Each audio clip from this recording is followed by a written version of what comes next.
पंजाबी खाना एक आरू ते 100 कारू आ बंदे नाल दुनिया भरी वधी है जी हार करने वाले विच कोई होंदे ते माशाअल्लाह पंजाबी महाज इंटरनेशनल दे सदर मियां आसिफ साहब ये मेलियां दी रौनक नो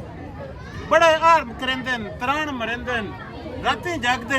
ते तां रौनकां लगदियां ते ए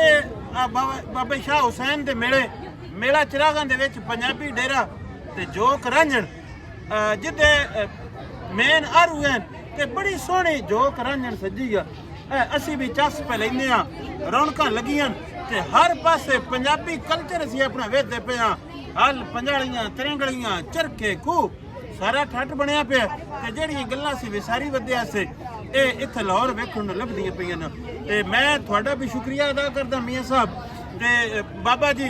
हसनैन अकबर साहब जेहड़े बड़े सोहने हीर गायक हैं ते इत्थे रंग लाई बैठे वारिस शाह दा कलाम बंदन पर सुणींदे रौनकां लगियां